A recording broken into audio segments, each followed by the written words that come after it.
no Evangelho de Jesus Cristo, conforme o relato de Lucas, capítulo 23. Lucas, capítulo 23.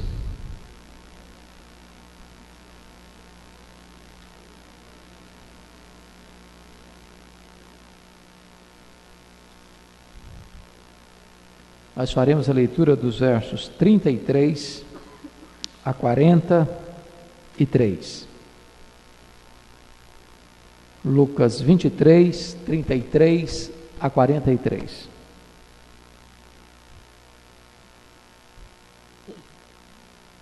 Quando chegaram ao lugar chamado Calvário, ali o crucificaram, bem como aos malfeitores, um à direita, outro à esquerda. Contudo, Jesus dizia: Pai, perdoa-lhes, porque não sabem o que fazem. Então, repartindo as vestes dele, lançaram sortes. O povo estava ali e a tudo observava. Também as autoridades zombavam e diziam: salvou os outros, a si mesmo se salve, se é de fato o Cristo de Deus, o escolhido. Igualmente os soldados o escarneciam e, aproximando-se, trouxeram-lhe vinagre, dizendo: se tu és o rei dos judeus, salva-te a ti mesmo. Também sobre ele estava esta epígrafe em letras gregas, romanas e hebraicas: este é o rei dos judeus. Um dos malfeitores crucificados blasfemava contra ele, dizendo: não és tu o Cristo? Salva-te a ti mesmo e a nós também. Respondendo-lhe, porém, o outro repreendeu, dizendo: nem ao menos temes a Deus, estando sob igual sentença? Nós, na verdade, com justiça, porque recebemos o castigo que os nossos atos merecem, mas este nenhum mal fez. E acrescentou: Jesus, lembra-te de mim quando vieres no teu reino. Jesus lhe respondeu: em verdade te digo que hoje estarás comigo no paraíso. Amém. Irmãos queridos, a festa da Páscoa havia chegado. E Jesus Cristo, sabendo que havia chegado a sua hora, decisivamente rumou para a cidade de Jerusalém. Ele já havia alertado os seus discípulos que ele seria entregue nas mãos dos homens, para ser preso, para ser crucificado e morto. Ao chegar em Jerusalém, a multidão recebe, o aplaude, e com palmas, e com folhas de palmeiras, saudavam com hosanas ao que estava vindo em nome do Senhor. A cidade de Jerusalém estava agitada, apinhada de gente, e Jesus Cristo ordena aos seus discípulos para prepararem para ele um local especial, para celebrar com eles a Páscoa. Jesus sabia o que estava acontecendo, era a grande hora traçada na eternidade, e ali no cenáculo, Jesus Cristo ministra como que sua aula da saudade, mostrando para os seus discípulos que os havia amado, e os havia amado até o fim. Ali mesmo Jesus Cristo se cinge com a toalha, pega uma bacia e lava os pés dos discípulos.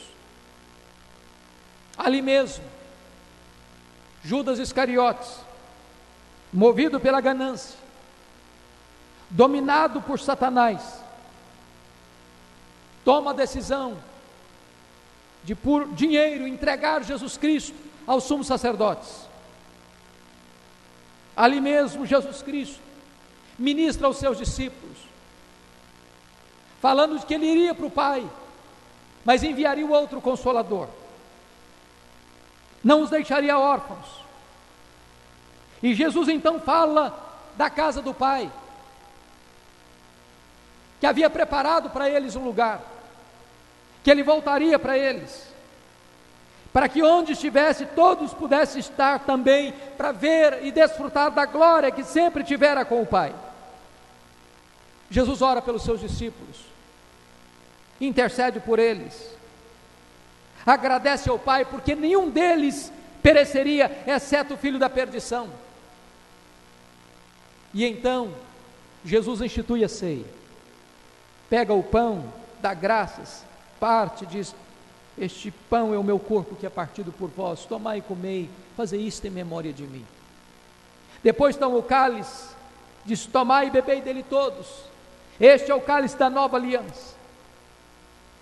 E tendo cantado um hino, diz a Escritura que Jesus, naquela noite fatídica da quinta-feira, sai do cenáculo, lá do Monte Sião, atravessa o vale do Cedron, mergulha nas fraldas do Monte das Oliveiras, no jardim do Getsêmani, prensa de azeite, onde ele costumava orar com seus discípulos.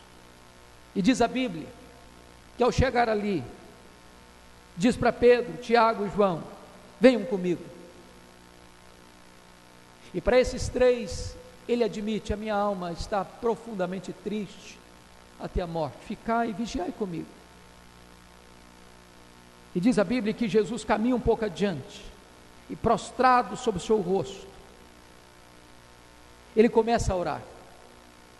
E Hebreus diz que ele orava com forte clamor e lágrimas, e a sua oração tinha um propósito específico: Pai, se possível, passe de mim este cálice.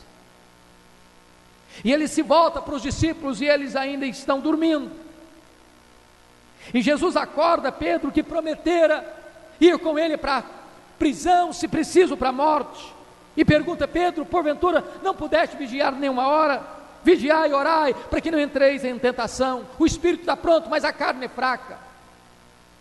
E Jesus voltou e prostrou-se de novo com o seu rosto em terra e orou com lágrimas, da mesma maneira: Pai, se possível, passe de mim este cálice, seja feita contudo a tua vontade. E volta para os seus discípulos, e eles ainda estão dormindo. E diz a Bíblia que Jesus volta com mais intensidade. Seu suor começa a se transformar em gotas de sangue, e ele clama e diz: Pai, se não é possível passar de mim este cálice em que eu beba, faça-se a tua vontade. E diz a Escritura que um anjo vem para confortá-lo, e ele se levanta daquela oração fortalecido, pronto para enfrentar aquele grande drama da redenção. Ele que se dispôs a beber sozinho e sorver cada gota daquele cálice da ira, que era a ira de Deus contra o meu pecado, contra o seu pecado. E ali na Getsêmani, Jesus Cristo não é preso, ele se entrega. E ele diz: eu estive tantas vezes entre vocês, vocês nunca me prenderam, porque não havia chegado a minha hora. Agora chegou a minha hora. E diz a Bíblia que Jesus é manietado, que Jesus é preso, que naquela noite Jesus é levado para o Sinédrio, e numa reunião ilegal, ilícita, porque o Sinédrio não poderia julgar um preso à noite, era norma do Sinédrio. E além de reunir-se ilegalmente aquela noite, o Sinédrio contrata testemunhas falsas para acusar a Jesus, e ali zombam de Jesus, e ali cospem no rosto de Jesus, e ali esbofeteiam Jesus, e na calada da noite eles constroem uma acusação leviana contra Jesus, mentirosa contra Jesus, acusando-o de blasfêmia. Naquela noite Jesus ficou preso ali no Sinédrio. Quando amanheceu o dia, nos albores daquela madrugada, o Sinédrio se reúne de novo, sabendo que não poderia prosperar com a acusação religiosa contra Jesus diante de Pilatos. resolvem reunir outra vez para traçarem uma nova forma de acusação e acusam novamente Jesus de um outro crime, crime de rebelião, de sedição, pecado contra César. E então, bem de manhã, as autoridades do Sinédrio judaico levam Jesus a Pilatos e fazem duas acusações contra Jesus, contra Deus e contra César: pecado de blasfêmia e pecado de rebelião. E diz a Bíblia que Pilatos percebe de imediato que a motivação dos sumos sacerdotes era inveja. E Pilatos percebe que Jesus não é culpado dos crimes de que é acusado. E ele tenta se livrar daquela situação, e descobrindo que Jesus era da jurisdição da Galiléia, e sabendo que Herodes, que era aquele que comandava a Galiléia, estava em Jerusalém, imediatamente remete Jesus para Herodes. E Herodes zomba de Jesus, espera um milagre de Jesus. Jesus não abre a boca. E Herodes devolve Jesus para Pilatos. Pilatos, desesperado, querendo se livrar de Jesus, querendo também agradar os judeus, respondeu: eu vou açoitá-lo, e depois de açoitá-lo, vou livrá-lo. Mas as autoridades judaicas, resolutas e decididas, diziam: crucificam, crucificam. Pilatos, mais aflito, ficou e propôs uma outra alternativa. É costume soltar um prisioneiro. Quem quereis que eu vos solte, o rei dos judeus ou Barrabás? Barrabás talvez seria o criminoso mais perigoso da época, um salteador. E os judeus gritaram: soltam-nos Barrabás e crucifiquem a Jesus.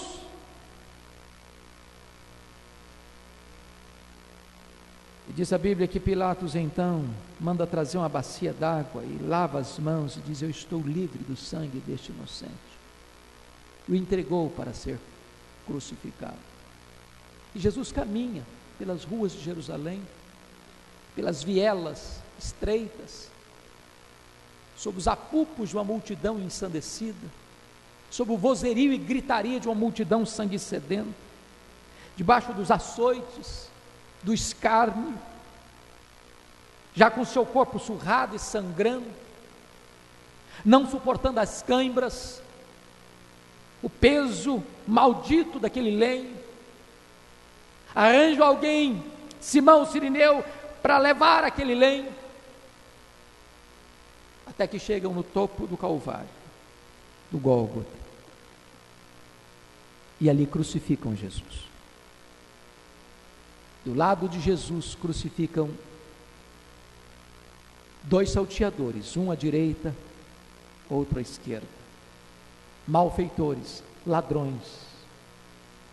E agora, esculpido naquela natureza, estavam três retratos: a cruz do centro, a cruz da direita, a cruz da esquerda. E essas três cruzes no Calvário representam a verdade de que Jesus Cristo é aquele que divide os homens em apenas dois grupos, não ricos e pobres, não capitalistas e socialistas, não ateus e religiosos, mas só há dois grupos aos olhos de Deus: os que estão salvos e os que estão perdidos, os que se arrependem e os que permanecem penitentes, os que na última hora têm um encontro com Cristo e são salvos, e aqueles que permanecem endurecidos e perecem eternamente. Eu queria que você olhasse agora comigo para essas três. A primeira delas, a cruz do centro, a cruz da salvação. Ali estava pregado naquela cruz o Criador do universo, aquele que mediu os céus a palmos, aquele que mediu as águas dos mares na concha da sua mão, aquele que pesou o pó da terra em balança de precisão, aquele que espalhou as estrelas no firmamento, aquele que é o Rei da Glória, aquele que é o Senhor dos Senhores. Ele estava na cruz do centro, porque Ele estava ali para julgar a humanidade. Ele estava na cruz do centro, não por ser o maior pecador, porque pecado não tinha. Ele estava na cruz do centro, porque Ele assumiu o nosso lugar, como nosso substituto. E a Bíblia diz que Deus lançou sobre Ele a iniquidade de todos nós.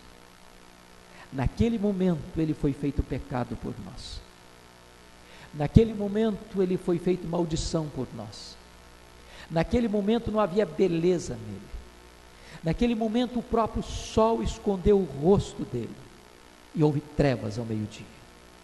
Naquele momento o Pai precisou desampará-lo, porque ele foi feito pecado, e Deus é santo, santo, santo, que não pode contemplar o mal. Diz a Bíblia que ele estava na cruz do centro, porque naquela cruz estava você e eu. E então Deus traspassou o seu filho, e agradou ao Pai moê-lo, e ele foi feito pecado por nós, maldição por nós, e diz a Bíblia que ele carrega no seu corpo sobre o madeiro os nossos pecados. A cruz do centro revela para nós o amor insondável, indescritível, incomensurável de Deus. Porque Deus é capaz de amar eternamente, sacrificialmente, perseverantemente os objetos da sua ira. Nada descreve com tanta eloquência, com tanta beleza, com tanta profundidade o amor de Deus do que a cruz de Jesus Cristo. Jesus foi para a cruz, não porque Judas o traiu por ganância, não porque os judeus o entregaram por inveja, não porque Pilatos o sentenciou por covardia. Jesus foi para a cruz porque o Pai o entregou por amor. Ele não poupou o seu próprio filho, antes por todos nós o entregou. Lá 2000 anos, quando Abraão vai para o Monte Moriá, havia um cordeiro substituto para o seu filho. 2000 anos depois, o Filho de Deus sobe a montanha do Gólgota, mas não havia um cordeiro substituto para o Filho de Deus, porque o Filho de Deus era o Cordeiro de Deus que tira o pecado do mundo, e o Pai o entregou por amor a você, por amor a mim, porque Deus amou o mundo de tal maneira que deu o seu Filho unigênito. Deus prova o seu amor por você, pelo fato de ter Cristo morrido por você, sendo eu, sendo nós ainda pecadores. Ele estava na cruz do centro, porque aquela cruz do centro era também o palco, não apenas do amor de Deus, mas da justiça de Deus, revelando o quanto Deus odeia o pecado, revelando o quanto o pecado é insulto a Deus, uma violação da justiça de Deus. E Deus, amados, não encontra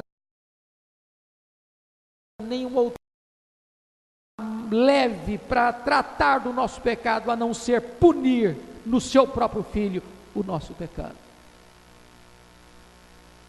Aquela cruz era o palco onde a justiça de Deus e o amor de Deus, que parecem até contraditórios, se unem, e a paz e a justiça se beijam.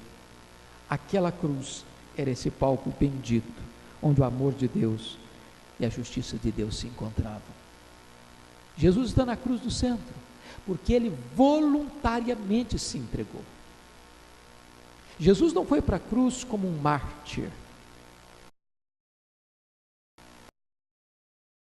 voluntariamente, para assumir o seu lugar, para estar no meu lugar, porque o bom pastor dá a vida pelas suas ovelhas. Mas preste atenção nisso, que estava ali crucificado, diz a Bíblia, 2 ladrões, ou 2 malfeitores. E eu queria que você olhasse comigo agora a cruz da esquerda. Jesus Cristo foi crucificado às 9 horas da manhã. E quando você lê os evangelistas relatando essa cena, diz que logo que ele foi crucificado, o povo passava por ali, estava por ali, e os soldados zombavam, e os sacerdotes zombavam, e as pessoas escarneciam, e diziam: salvou os outros, a si mesmo não pode salvar.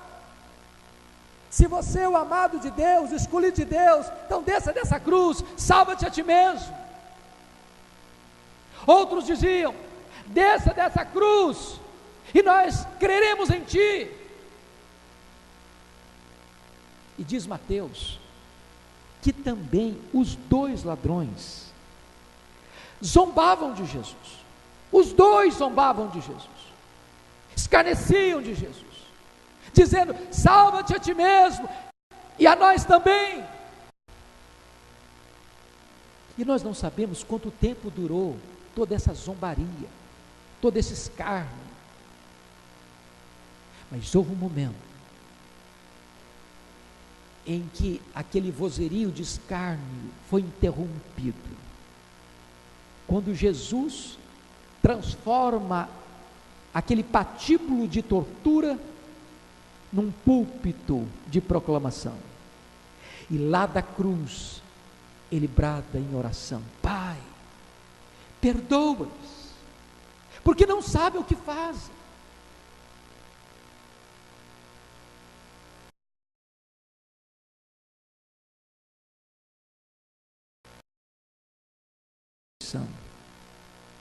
E apesar de ser um pecador condenado à morte, esse homem rejeita Jesus na hora da morte.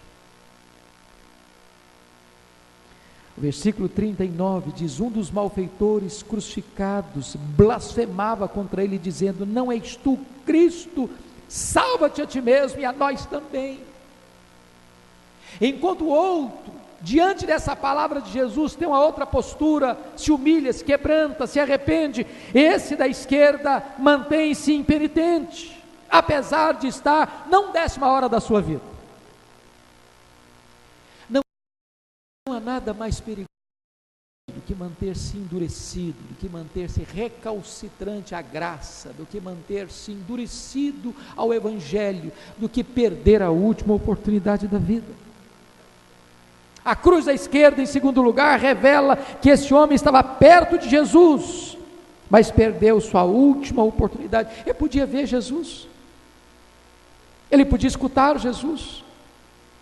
Se ele não tivesse preso, ele poderia tocar em Jesus. Ele estava debaixo das mesmas circunstâncias, da mesma situação, da mesma condição daquele que estava do outro lado. E apesar de tão perto de Jesus e ao mesmo tempo tão perto da morte, ele se humilha, ele não se arrepende, ele não se curva, ele mantém-se rebelde e endurecido.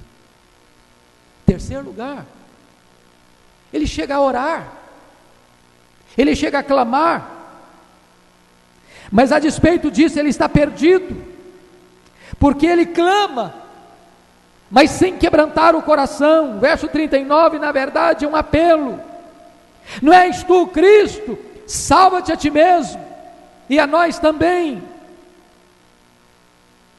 E preste atenção, que ele clama, mas não tem quebrantamento. Ele clama,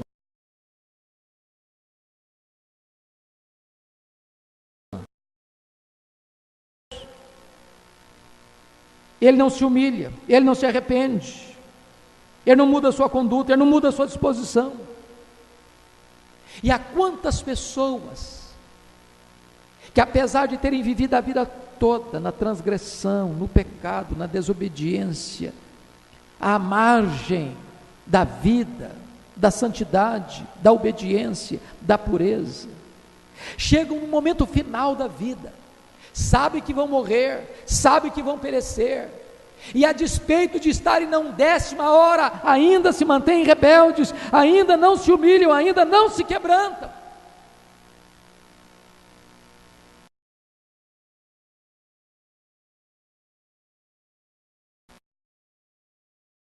A ti mesmo e a nós também.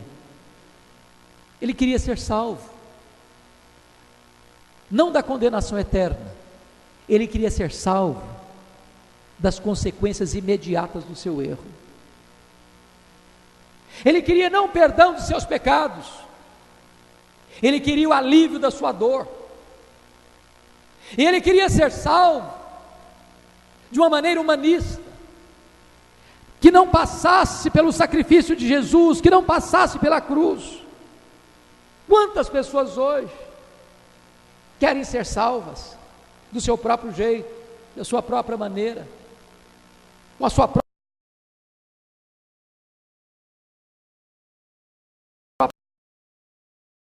mesmo. Ele não poderia salvar a nós. Se Jesus descesse daquela cruz, nós desceríamos ao inferno. Se Jesus Cristo poupasse a si mesmo, nós não seríamos poupados, porque a única maneira de você ser salvo é pelo sacrifício de Cristo, é pela morte de Cristo, é pelo sangue vertido de Cristo naquela cruz do Calvário. Não há outro meio, não há outra forma. Você não é salvo pelo seu merecimento, você não é salvo nem pelo exemplo de Cristo, nem pelos ensinos de Cristo, nem pelos milagres de Cristo, você é salvo pela morte de Cristo. Não há outro caminho, não há outra maneira de você ser salvo, a não ser pela morte de Cristo. Portanto, quando ele pede, uma outra forma de salvação, diferente daquela única que Deus estabeleceu. Por isso, esse homem chega ao final da vida e perece eternamente, porque a despeito de estar condenado, ele não se arrepende. A despeito de estar perto de Jesus, ele não se arrepende. A despeito de clamar a Jesus, ele não se arrepende. A despeito de Deus estabelecer um caminho para a salvação, ele rejeita esse caminho e perece eternamente. Por isso eu queria que você olhasse agora comigo esta cruz da direita.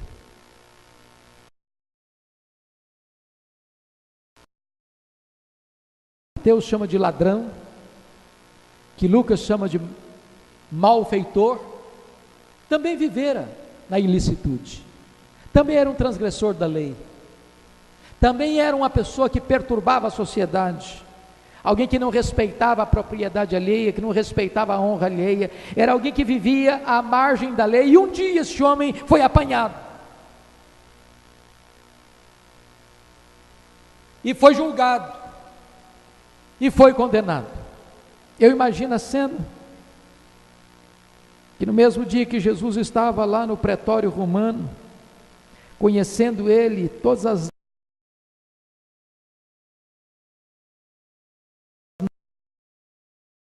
esperança no coração dele, quem vai ser o prisioneiro que vai ser solto hoje?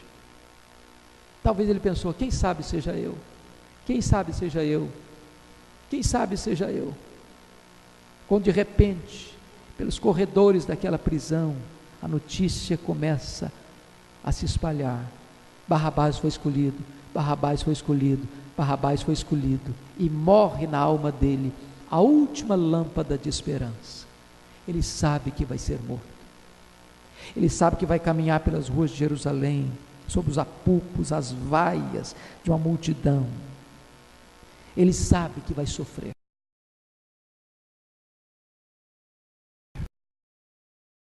e ele é crucificado ao lado direito de Jesus, o coração dele está duro, e ele blasfema de Jesus, e ele insulta Jesus, e ele escarnece de Jesus,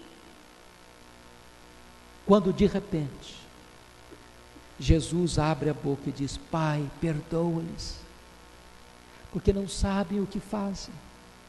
E essa palavra penetra no coração dele como uma espada, e ele começa a perceber uma coisa, ele não está diante de um criminoso, ele está diante daquele que é santo, daquele que é inocente, daquele que é rei, daquele que é o Salvador, e algo dentro dele mudou. Ele reconheceu o seu erro,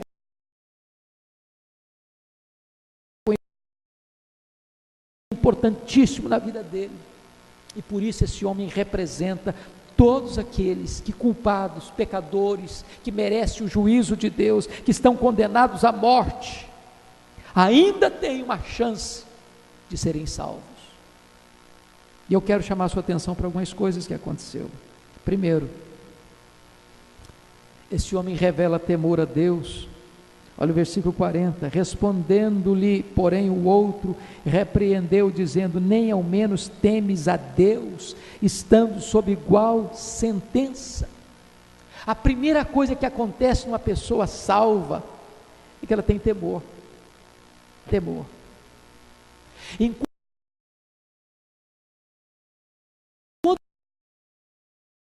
Enquanto você não achar que o pecado, que você achar que o pecado é coisa simples, que não tem problema, você não pode ser salvo. O temor é aquilo que leva você a dizer o seguinte: eu mereço ser condenado, eu mereço o inferno, eu mereço a ira de Deus, eu mereço o juízo de Deus, não há esperança para mim em mim mesmo, eu não posso salvar-me a mim mesmo, eu não posso libertar-me a mim mesmo, eu não posso livrar-me dos meus próprios pecados, eu não posso justificar a mim mesmo, eu estou condenado, eu estou condenado, eu estou condenado, não há chance para mim, não há esperança para mim, eu mereço o meu castigo, eu sou pecador.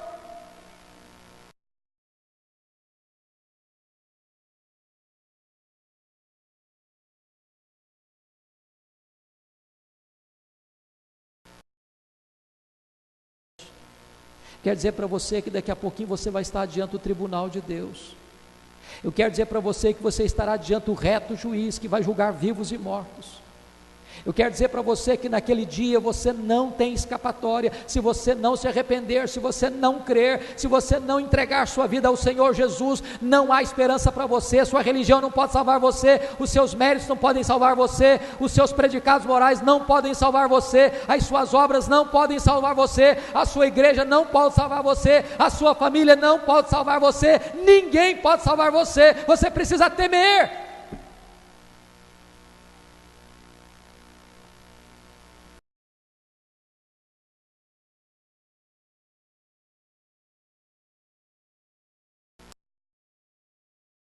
Porque recebemos o castigo que os nossos atos merecem. Ele sabe que ele é pecador, e ele entende que o julgamento é justo, porque ele está sofrendo o que ele plantou, ele está colhendo o que ele semeou. Enquanto você achar que os seus pecados são inocentes, que você é uma pessoa boa, que você é uma pessoa merecedora, que você é alguém que fez por onde merecer o favor de Deus, que você merece para o céu, e Deus vai fazer até um favor levando você para o céu, não há esperança para você. Os que são salvos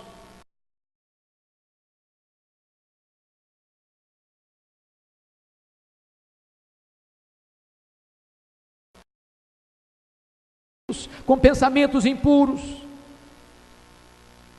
Mas em terceiro lugar, esse homem toma outra atitude, ele reconhece também, veja comigo, versículo 41, ele reconhece que Jesus Cristo é inocente. Mas este, versículo 41, mas este nenhum mal fez. O que significa isso? Significa o entendimento que Jesus Cristo estava naquela cruz, não pelos seus pecados, mas pelos nossos pecados. Que Ele é o Cordeiro Imaculado de Deus, o Cordeiro Santo de Deus. E que Ele só foi para aquela cruz, porque o seu pecado, o meu pecado, nosso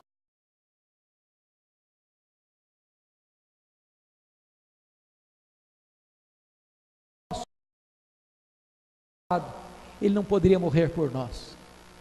Se ele morresse pelos seus próprios pecados, ele não poderia ser o nosso substituto, o nosso redentor, o nosso salvador. Mais do que isso, esse homem reconhece que Jesus é o Rei da glória. No verso 42, ele chama Jesus de Rei. Lembra-te de mim quando vieres o teu reino. E quem tem reino é porque é Rei. Ele reconhece que Jesus não é um homem comum, que Jesus não é um criminoso, que Jesus, além de inocente, Ele é o Rei da glória. que o seu reino não era deste mundo, porque ele fala de um reino por vir.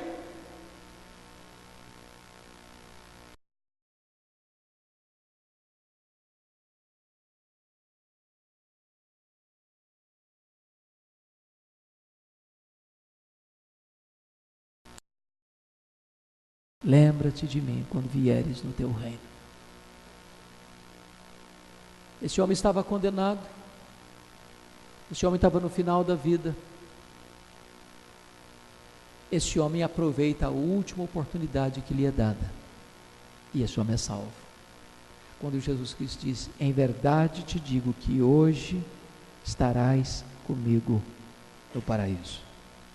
E 3 verdades são ressaltadas aqui. Primeiro, a salvação não pode ser pelas obras, porque se o critério de salvação fosse pelas obras, esse homem jamais seria salvo. Ele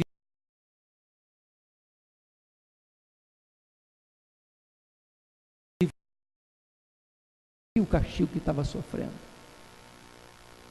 A justiça dos homens o condenou à morte. Apesar dos seus crimes, apesar da sua transgressão, esse homem foi salvo, porque o critério da salvação não é o merecimento, não são as obras, é a graça de Deus. Não importa nesta noite quem é você, não importa como você viveu até hoje, não importa o que você tenha feito até hoje, agora mesmo, se você reconhecer que é um pecador, se você reconhecer que Jesus Cristo é inocente e foi para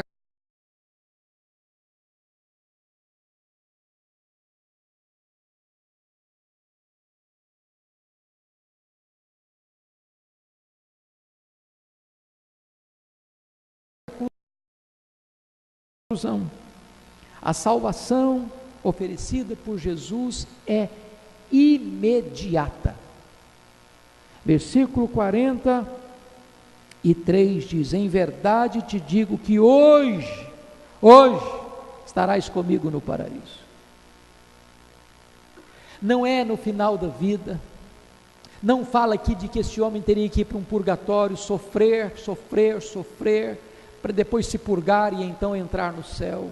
Não fala aqui de um processo de gerações e gerações, de reencarnações múltiplas, até que ele se purificasse para entrar numa bem-aventurança eterna.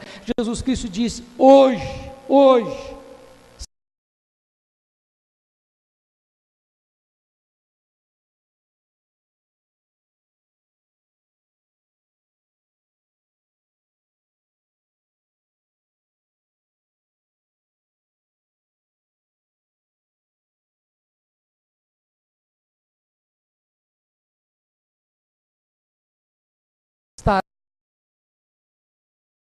com o seu nome escrito no livro da vida. Você pode sair daqui hoje com o selo do Espírito Santo na sua vida, você pode sair daqui hoje como membro da família de Deus, você pode sair daqui hoje verdadeiramente salvo, porque a salvação é imediata para todo aquele que crê. Finalmente, esse texto revela para nós que salvação, muito mais do que um prolongamento infinito de tempo, é uma qualidade gloriosa de convivência com Jesus. Em verdade, te digo que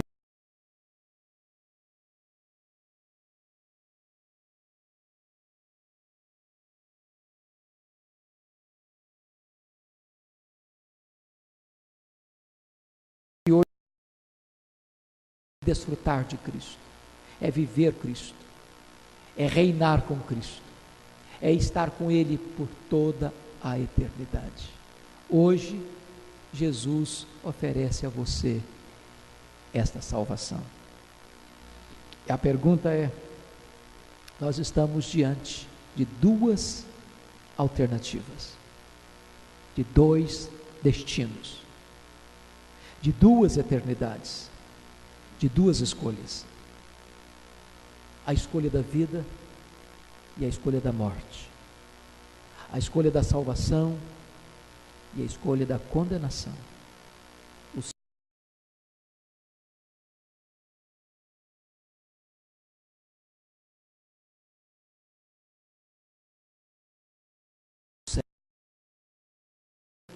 e a morte.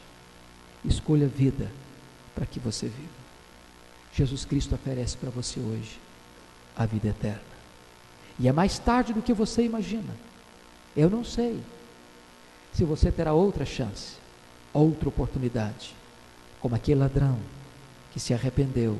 Hoje também você pode se arrepender e receber dele a salvação eterna.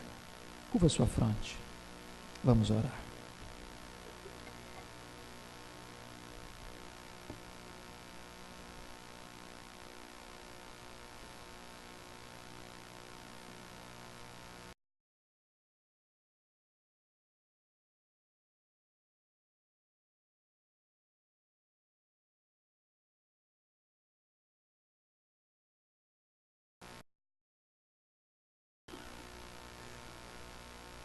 Talvez você não tenha o mesmo grau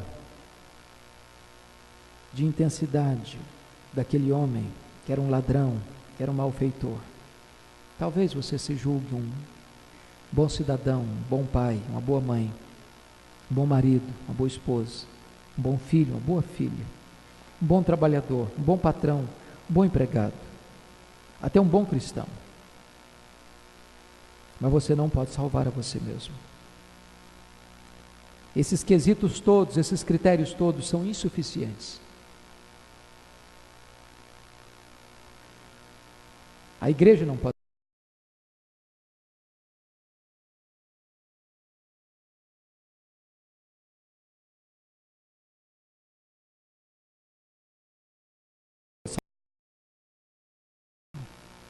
Porque o salário do pecado é a morte. Hoje Jesus está aqui. E Ele é o único que pode salvar. E Ele está propondo a você hoje a vida eterna. Se você reconhecer o seu pecado, se você reconhecer que Jesus é inocente, que Ele foi para aquela cruz, não pelos seus próprios pecados, mas pelos nossos pecados. Se você reconhecer que Jesus Cristo é o Rei e que Ele virá, e Ele vai julgar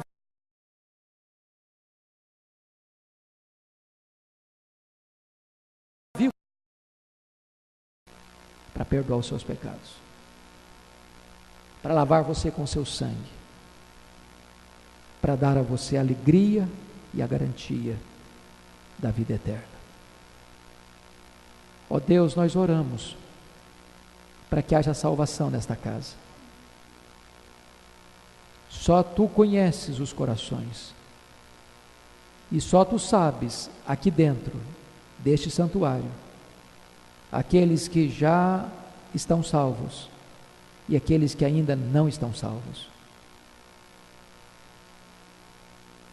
E se porventura, Deus, aqueles que ainda não estão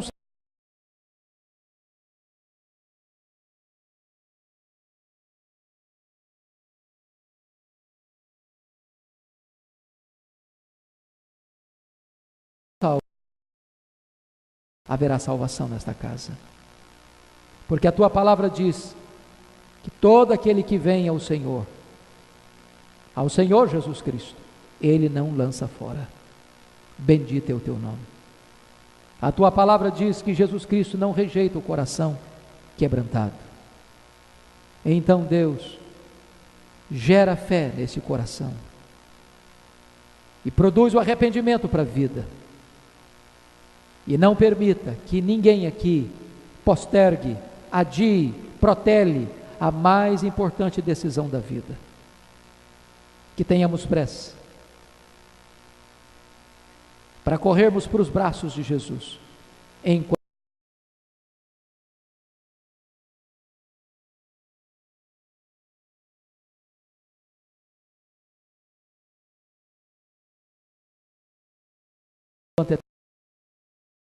Jesus, que a despeito de saber que estava na 10ª hora, não se humilhou, que apesar de estar perto de Jesus, não se quebrantou, que a despeito de clamar a Jesus, não se arrependeu, Mas, meu Deus, dá-nos a outra atitude, de prece, de arrependimento, de reconhecimento de quem é Jesus e a disposição de clamar a Ele enquanto é tempo. Que seja assim para a glória do Teu nome, em nome de Jesus. Amém.